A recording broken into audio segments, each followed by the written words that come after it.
ഇപ്പോൾ സീരിയലിൻ്റെ വരാനിരിക്കുന്ന എപ്പിസോഡ് റിവ്യൂ വിശേഷങ്ങളിലേക്ക് എല്ലാവർക്കും സ്വാഗതം. ഒരു ദിവസം പകലിരുന്ന് രേവതി ഇങ്ങനെ പൂ കെട്ടിക്കൊണ്ടിരിക്കുകയാണ് കേട്ടോ. രേവതിക്ക് നല്ല പനിയുണ്ട്. സച്ചി ആണെങ്കിൽ കൂടുതൽ ഓട്ടമൊന്നും ഇല്ലാത്തതുകൊണ്ട് നേരത്തെ വീട്ടിലേക്ക് വരുന്നുണ്ടേ. സച്ചി വന്നിട്ട് ഇങ്ങനെ പറയുന്നുണ്ട്, ഇപ്പോഴത്തെ കാലത്ത് ടാക്സി വിളിക്കുന്നവർ അപൂർവം കുറവാണ്. അധികം ആൾക്കാർക്കും തനിയെ ഡ്രൈവൊക്കെ അറിയുന്നത് കൊണ്ട് തന്നെ എല്ലാവരും സ്വന്തം വണ്ടി എടുത്ത് പോവാണ്. അതുകൊണ്ട് നമ്മളെപ്പോലത്തെ ആൾക്കാർക്ക് ഓട്ടം കുറവാണെന്നൊക്കെ ഇങ്ങനെ പറയുന്നുണ്ട് കേട്ടോ. പക്ഷെ രേവതിയാണെന്നുണ്ടെങ്കിൽ ഭയങ്കരമായിട്ട് ക്ഷീണിച്ച് അവശതയെ പോലെ ഇങ്ങനെ ഇരിക്കുവാണേ. എന്ത് പറ്റിയെന്ന് സച്ചി ചോദിച്ചിട്ട് കൈ ഇങ്ങനെ തൊട്ട് നോക്കുമ്പോഴേക്കും പൊള്ളുന്ന പനിയാണേ. എന്താ രേവതി ഇത്, ഭയങ്കര പനിയുണ്ടല്ലോ, വാ നമുക്ക് ഡോക്ടറെ അടുത്ത് പോവാന്ന് പറയുമ്പോൾ ഡോക്ടറെ അടുത്തൊന്നും പോകണ്ട, മെഡിസിൻ എന്തെങ്കിലും കഴിച്ചാൽ മതി എന്ന് പറയുന്നുണ്ടേ. നിങ്ങൾ മെഡിക്കൽ ഷോപ്പിൽ പോയിട്ട് എനിക്ക് മരുന്ന് മേടിച്ചുകൊണ്ട് തന്നാൽ മതി. ഇപ്പോഴത്തെ കാലത്ത് നമ്മൾ തനിയെ മരുന്നൊന്നും മേടിച്ച് കഴിക്കാൻ വേണ്ടി പാടില്ല.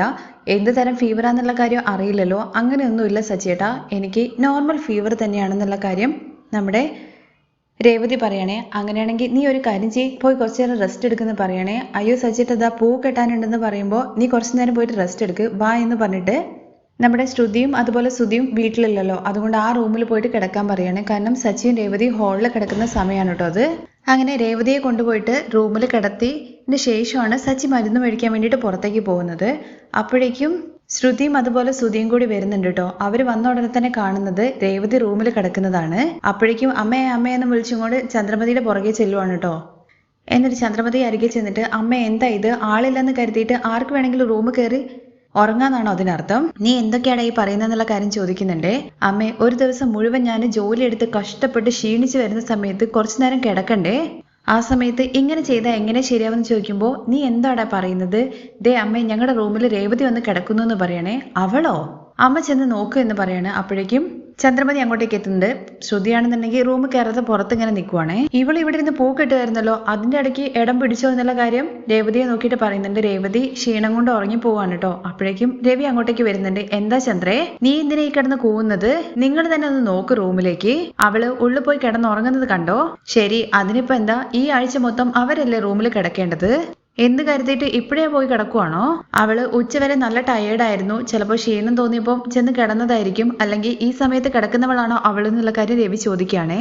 അതൊക്കെ വിട് എന്ന് പറഞ്ഞിട്ട് രവി അങ്ങോട്ട് പോകാൻ നിൽക്കുമ്പോഴേക്കും സുധി പറയുന്നുണ്ട്, അച്ഛ ഞാൻ പണ്ടത്തെ പോലെയൊന്നുമല്ല, ഞാനൊരു ബിസിനസ് മാൻ ആണ്, 1000 ടെൻഷൻ കഴിഞ്ഞിട്ടാണ് ഇങ്ങോട്ട് വരുന്നത്. ഒരു ദിവസം തന്നെ കസ്റ്റമേഴ്സിന്റെ അടുത്തും ഡീലേഴ്സിന്റെ അടുത്തൊക്കെ സംസാരിച്ച് ഞാൻ ആകെ ടയേർഡാണ്, എന്നെ കൊണ്ടൊന്നും ഹാളിൽ വന്ന് കിടക്കാൻ പറ്റില്ല, എനിക്ക് എന്റെ റൂം വേണം. തുടർന്ന് ശ്രുതി പറയുന്നുണ്ട്, ഈ സമയം ഒരിക്കലും രേവതി കിടക്കുന്ന ടൈമല്ല, ഞങ്ങള് വരുന്ന സമയം നോക്കിയിട്ട് മനഃപൂർവ്വം അവള് കിടക്കുക എന്ന് പറയാണ്. പക്ഷെ ഇവരുടെ സംസാരമൊന്നും രേവതി കേൾക്കുന്നില്ല കേട്ടോ, രേവതി ഉറങ്ങിപ്പോയി. അങ്ങനെ ശ്രുതിയെ സപ്പോർട്ട് ചെയ്തിട്ട് ചന്ദ്രമതിയും പറയുന്നുണ്ട്, എനിക്കും അത് തന്നെയാണ് ശ്രുതി തോന്നുന്നത്, കണ്ടല്ലോ അവള് പൂ കെട്ടിക്കൊണ്ടിരിക്കുകയായിരുന്നു, അതിന്റെ ഇടയ്ക്ക് അവള് പോയി കിടന്നുറങ്ങി. ഇന്ന് ഞാൻ ഇവളെ എന്ന് പറഞ്ഞും കണ്ട് അങ്ങ് പോകുന്ന ചന്ദ്രയെ ആദ്യം തടഞ്ഞു നിർത്തുന്നുണ്ട് കേട്ടോ രവി. നീ ഈ കാര്യത്തിൽ തലയിടണ്ട, രേവതിക്ക് ശരീരത്തിന് സുഖമില്ലെന്നാ തോന്നുന്നത്, അതുകൊണ്ടായിരിക്കും അവള് വേഗം പോയി കിടന്നത്, അവളെ എണീപ്പിക്കണ്ട, സച്ചി വരട്ടെ, അതുവരെ അവള് കിടക്കട്ടെ, മനസ്സിലായോ എന്ന് പറഞ്ഞുകൊണ്ട് നമ്മുടെ രവി റൂമിലേക്ക് പോവാണേ. അങ്ങനെ റൂമിൽ പോയിട്ട് നമ്മുടെ കഥ കടക്കുകയാണ് രവി. അപ്പോഴേക്കും നിക്കട വരാ എന്ന് പറഞ്ഞിട്ട് ചന്ദ്രമതി അങ്ങ് റൂമിലേക്ക് കയറുവാണേ. പുറകെ തന്നെ ശ്രുതിയും സുധിയും ഉണ്ട്. എടി എന്താടി എണീക്കെന്ന് പറഞ്ഞിട്ട് തട്ടാണ് കേട്ടോ രേവതിയെ. എന്താടി നീ വിചാരിച്ചുകൊണ്ട് നടക്കുന്നത്, നല്ല കുശാലായിട്ട് കിടന്ന് ഉറങ്ങുവാണല്ലോ. അയ്യോ ഞാൻ ഉറങ്ങിപ്പോയി, ചുമ്മാ ഇരുന്നതായിരുന്നു എന്നുള്ള കാര്യം പറയുമ്പോൾ നീ എന്താടി കഥ പറയാണോ? അത്രമാത്രം എന്ത് ടയേർഡാ നിനക്ക്? റൂം കിട്ടാൻ വേണ്ടിയിട്ട് ഇവിടെ എന്താ കോമ്പറ്റീഷൻ ആണോ നടക്കുന്നത്? രാവിലെ അത്രയും പറഞ്ഞിട്ട് നിനക്ക് ബുദ്ധി വന്നില്ലേ? റൂം കിട്ടിയ പോലെ വന്ന് കിടന്ന് ഉറങ്ങുന്നു. അല്ലമ്മേ, എനിക്ക് പനിയാന്ന് പറയാണേ. ആഹാ, എന്ന് കരുതിയിട്ട് റൂമിൽ വന്ന് കിടന്നു കഴിഞ്ഞാൽ നിന്റെ പനി അങ്ങ് പോവോ? എന്തെങ്കിലും ഒരു കാരണം നിനക്ക്? അപ്പോഴേക്കും സച്ചി വാതിക്കൽ വന്ന് നിൽക്കുന്നുണ്ടേ. എന്തെങ്കിലും ഒരു കാര്യം പറഞ്ഞിട്ട് നിനക്ക് റൂമിൽ വന്ന് കിടക്കണം, അതല്ലേ? പുറത്ത് അത്രയും സ്ഥലമില്ലേ? നിന്റെ റൂമിൽ വീട്ടിലായിരിക്കുന്ന സമയത്ത് നിനക്ക് തനിയെ റൂമിലാണോ കിടന്നുറങ്ങിക്കൊണ്ടിരുന്നത്? അതും AC ഉള്ള റൂമില്. നിനക്ക് കുറച്ചു പോലും നാണോ ഇല്ലേ? ഈ റൂം പിടിക്കാൻ വേണ്ടിയിട്ട് മുന്നേ വന്ന് കിടക്കുവാണോ? അമ്മേ, ശരീരത്തിന് സുഖമില്ലാത്തതുകൊണ്ട് ഞാൻ കുറച്ചു നേരം വന്ന് കിടന്നതാണ്, അതെന്തിനാ അമ്മ ഇത്ര മോശമായിട്ട് കാണുന്നത്? നിനക്ക് ശരീരത്തിന് സുഖമില്ലാന്ന് കരുതിയിട്ട് നിനക്ക് സ്പെഷ്യൽ വാർഡൊക്കെ വേണോ? നീയൊക്കെ പോയിട്ട് ജനറൽ വാർഡിലാണ് കിടക്കേണ്ടത്. തെറ്റാണമ്മേ, അറിയാതെ വന്നു പോയതാണ്, ക്ഷമിക്കണം എന്ന് പറയാണ് രേവതി. എന്താണ് നോക്കിക്കൊണ്ട് നിൽക്കുന്നത്? നിന്നെന്ന് പറഞ്ഞിട്ട് പിടിച്ചങ്ങ് പുറത്തേക്ക് കൊണ്ടുവരാണ് കേട്ടോ. അത് നേരെ ചെല്ലുന്നത് സച്ചിയുടെ മുമ്പിലേക്കാണ്. സച്ചിയെ കാണുമ്പോഴേക്കും ചന്ദ്രമതി രേവതിയുടെ മേലിന്ന് കയ്യൊക്കെ എടുക്കുന്നുണ്ട് കേട്ടോ. എന്തോ പറയാൻ വേണ്ടി വന്നല്ലോ, പറ. അപ്പോഴേക്ക് രവി ഫ്രഷ് ആയിട്ട് പുറത്തേക്ക് വരുന്നുണ്ടേ. കണ്ടോ അച്ഛാ, അമ്മ പറഞ്ഞ കാര്യങ്ങളൊക്കെ കേട്ടോ? അതിന്റെ ഇടയ്ക്ക് പോയിട്ട് നീ അവളെ എണീപ്പിച്ചോ? നിന്റെ അടുത്ത് ഞാൻ പറഞ്ഞതല്ലേ അവളെ എണീപ്പിക്കണ്ടെന്ന്? നിന്റെ അടുത്ത് മിണ്ടാതിരിക്കും ഞാൻ പറഞ്ഞതല്ലേ? അപ്പോഴേക്ക് ശ്രീകാന്തും വർഷയും വരുന്നുണ്ട്. ശ്രീകാന്ത് വന്നിട്ട് ചോദിക്കുന്നുണ്ട് എന്തു പറ്റിയെന്ന്. എല്ലാം എന്തോ പോലെ ഇരിക്കുന്നേ. ദേ അവിടെ ഇല്ലേ ആ റൂം, 5 സ്റ്റാർ ഹോട്ടല്, അവിടെ ഇവരെ പോലെ VIP മാത്രമാണ് കിടക്കേണ്ടത്. ഓ, വീണ്ടും റൂം പ്രശ്നമാണോ എന്നുള്ള കാര്യം ചോദിക്കുകയാണ് കേട്ടോ ശ്രുതി. ഈ വീട്ടില് എല്ലാ ദിവസവും ഇതാണ് നടക്കുന്നത് എന്നുള്ള കാര്യത്തെക്കുറിച്ച് വർഷ പറയുമ്പോൾ റൂം പ്രോബ്ലം അല്ല, ഇവിടെയുള്ള ആൾക്കാർക്കാണ് പ്രോബ്ലം. അപ്പോഴേക്കും രേവതി പറയുന്നുണ്ട് വിട്ടേക്ക്. വർഷയും ശ്രീകാന്ത് വാ, ഞാന് ഭക്ഷണം എടുത്ത് വെക്കുക എന്ന് പറഞ്ഞിട്ട് അടുക്കളയിലേക്ക് പോവാണ് കേട്ടോ നമ്മുടെ രേവതി. അത് കാണുന്ന സമയത്ത് സച്ചി പറയുന്നുണ്ട് ഇങ്ങനെ എല്ലാത്തിനും അടിമപ്പണി ചെയ്തിട്ടാണ് നീ ഈ അവസ്ഥയിൽ വന്ന് നിൽക്കുന്നത്. അവര് വായിക്ക് വന്ന പോലെ അവരുടെ ഇഷ്ടത്തിന് സംസാരിക്കുന്നു. എന്തോ റൂമിന് വേണ്ടിയിട്ട് നീ ആ റൂമിൽ ചെന്ന് ഇരുന്ന പോലെയാണല്ലോ സംസാരിക്കുന്നത്. അപ്പോഴേക്കും ചന്ദ്ര ഡേ, ഞാൻ എന്താണ് തെറ്റായിട്ട് പറഞ്ഞേ? ഇന്നലെ നൈറ്റില് ശ്രുതി ക്ഷീണിച്ചു വന്ന് കിടന്നു. അത് മനസ്സിൽ വെച്ചിട്ട് ഇവള് ആദ്യം ഇടം പിടിക്കാൻ വേണ്ടി പോയ പോലെ അവിടെ കിടന്നുറങ്ങി. ഇത് കേൾക്കുമ്പോൾ രവി പറയുന്നുണ്ട് ചന്ദ്ര, ഇതുകൊണ്ടാണ് നിന്റെ അടുത്ത് മിണ്ടാതിരിക്കും ഞാൻ പറഞ്ഞേ. ഈ ആഴ്ച മൊത്തം അവരല്ലേ അവിടെ കിടക്കേണ്ടത്? രേവതി അവിടെ പോയി കിടന്നതിൽ എന്താ നിന്റെ പ്രശ്നം? അപ്പോഴേക്ക് ശ്രുതി പറയുന്നുണ്ട് അച്ഛ, എന്നെ കൊണ്ട് പുറത്തൊന്നും കിടക്കാൻ പറ്റില്ല. എന്താണ് നിനക്ക് കിടക്കാൻ പറ്റാത്തത്? എന്താണ് ഞാൻ നിന്നെ പോലെ ഒരേ സ്ഥലത്ത് ഇരുന്നിട്ട് കാർ ഓടിച്ചിട്ടാണോ വരുന്നത്? എന്റേത് ക്രിയേറ്റീവ് ജോബാണ്, മൈൻഡ് യൂസ് ചെയ്യണം. നിനക്ക് എങ്ങനെ അതിനെ കുറിച്ചൊക്കെ അറിയാൻ പോകുന്നത്?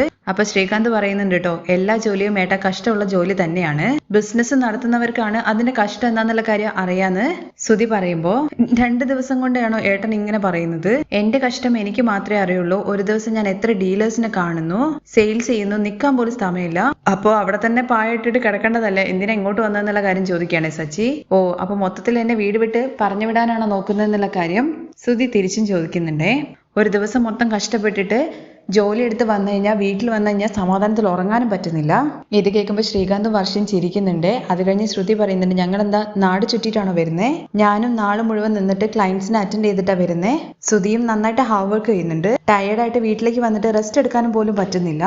ഇത് കേൾക്കുമ്പോൾ സച്ചി വയ്ക്കുന്നുണ്ട് എന്താ നിങ്ങൾക്ക് ഹാളിൽ വന്ന് റെസ്റ്റ് എടുത്താൽ പറ്റില്ലേ? അവൾക്ക് പനി വന്നിരിക്കാന്ന് പറയുമ്പോഴേക്കും വർഷ വയ്ക്കുന്നുണ്ട് ചേച്ചി ഫീവർ ഉണ്ടോ, ഡോക്ടറെ കണ്ടോ ഇല്ലയെന്ന് ചോദിക്കുകയാണേ. പനി ആയതുകൊണ്ടാവും ചേച്ചി പോയി കിടന്നത്, അല്ലാതെ ഈ സമയത്തൊന്നും രേവതി ചേച്ചി ഇതുവരെ കിടക്കുന്നത് ഞാൻ കണ്ടിട്ടില്ലെന്ന് ശ്രീകാന്ത് പറയുന്നുണ്ട്. ഇതിനെന്തിനാ സുധിയേട്ടാ ഇങ്ങനെ പ്രശ്നം ഉണ്ടാക്കുന്നേ? തുടർന്ന് രവിയും പറയുന്നുണ്ട് കേട്ടല്ലോ, അപ്പോഴേ ഞാൻ പറഞ്ഞു രേവതിക്ക് സുഖമില്ല എന്നുള്ള കാര്യം. സച്ചി നീ ഡോക്ടറെ അടുത്തേക്ക് കൂട്ടിക്കൊണ്ട് പോകേണ്ടതല്ലേ? അച്ഛൻ ഞാൻ അവളെ വിളിച്ചു, പക്ഷെ അവള് വരുന്നില്ല എന്ന് പറഞ്ഞു. ദാ മരുന്ന് മേടിച്ച് വന്നതാണ്. ഞാനാണ് രേവതിയുടെ അടുത്ത് ഉള്ളിൽ റെസ്റ്റ് എടുക്കാൻ വേണ്ടി പറഞ്ഞിട്ട് പോയത്. അപ്പോഴേക്കും ചന്ദ്രമതി ചോദിക്കുന്നുണ്ട് എന്താ പുറത്ത് റെസ്റ്റ് എടുത്താൽ പറ്റില്ലേ അവക്ക്? അപ്പോഴേക്കും വർഷ പറയുന്നുണ്ട് ആന്റി പാവല്ലേ, ഫീവർ ആയതുകൊണ്ടല്ലേ ഉള്ളിൽ കിടന്നത്, അതൊക്കെ ചുമ്മാ അവൾക്ക് ഒരു ഞൊണ്ടി ന്യായം മാത്രമാണ്.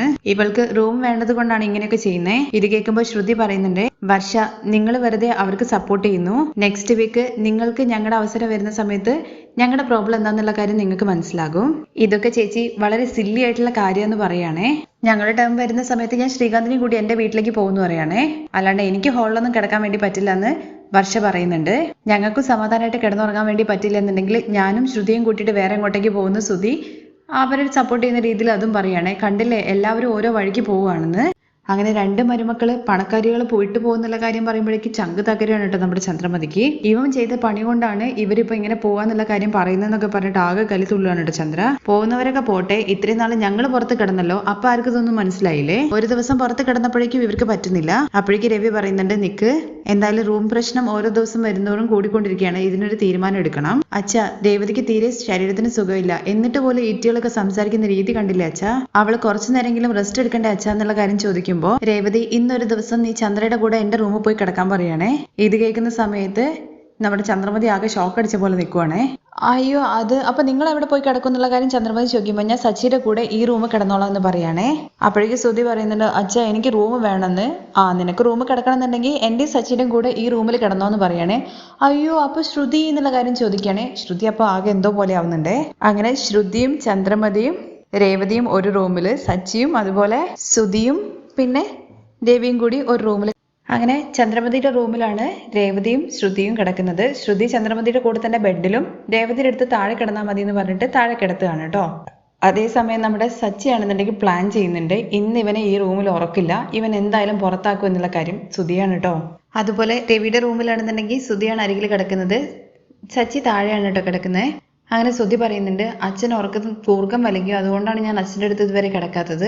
നിന്നെ പോലെ പാർക്കിൽ പോയി കിടന്നുറങ്ങിയിട്ടല്ലോ അച്ഛൻ വരുന്നത്, അച്ഛൻ കുറച്ച് വയസ്സായതല്ലേ, അപ്പൊ കൂർക്കൊക്കെ വലിക്കും, അച്ഛൻ കിടന്നുറങ്ങാൻ നോക്കുമെന്ന് പറയണേ. അങ്ങനെ രവി ഉറങ്ങുന്നുണ്ട്. അങ്ങനെ ശ്രുതിക്ക് നല്ല സുഖമായിട്ട് കിടന്നുറങ്ങണം എന്നുള്ള രീതിയിലാണല്ലോ. അങ്ങനെ അച്ഛ പഴയ ആ കാര്യം ഓർമ്മയുണ്ട് ഈ കാര്യം ഓർമ്മയുണ്ട് എന്ന് പറഞ്ഞിട്ട് ഇങ്ങനെ ഓരോ കാര്യങ്ങൾ പറഞ്ഞുകൊണ്ടിരിക്കുകയാണ്. അതിൻ്റെ ഇടയ്ക്ക് രവി ഉറങ്ങി പോകുന്നുണ്ട്. ഒരു പ്രാവശ്യം ഉറങ്ങുമ്പോൾ അച്ഛൻ എന്ന് പറഞ്ഞിട്ട് തട്ടി വിളിച്ചിട്ട് നമ്മുടെ രവിയുടെ അടുത്ത് വീണ്ടും കഥകൾ പറയുന്നുണ്ട്. അത് കഴിഞ്ഞ് രവി ഉറങ്ങിയെന്ന് മനസ്സിലായിട്ട് നമ്മുടെ സച്ചി കഥ പറച്ചിലൊന്നും നിർത്തുന്നില്ല കേട്ടോ. അവസാനം സൗകര്യം കിട്ടിയിട്ട് നമ്മുടെ ശ്രുതി പുറത്തേക്ക് ചാടുന്നുണ്ട്. അതേസമയം ചന്ദ്രമതിയുടെ കൂടെയാണല്ലോ നമ്മുടെ ശ്രുതി കിടക്കുന്നത്. ചന്ദ്രമതിയുടെ കൂർക്കം വലി സഹിക്കാൻ വേണ്ട പറ്റുന്നില്ല കേട്ടോ. ആദ്യം പുതപ്പൊക്കെ എടുത്തിട്ട് മൂടിയിട്ട് ഇതാക്കുന്നൊക്കെ ഉണ്ട്. പക്ഷെ ഒരു വിധത്തിലും ചന്ദ്രമതിയുടെ കൂർക്കം വലി നിർത്താൻ പറ്റുന്നില്ല. അങ്ങനെ ശ്രുതിയും അതുപോലെ ശ്രുതിയും പുറത്തിറങ്ങിയിട്ട് രണ്ടുപേരും ഹാളിൽ കിടന്ന് ഉറങ്ങുകയാണ് കേട്ടോ ചെയ്യുന്നത്.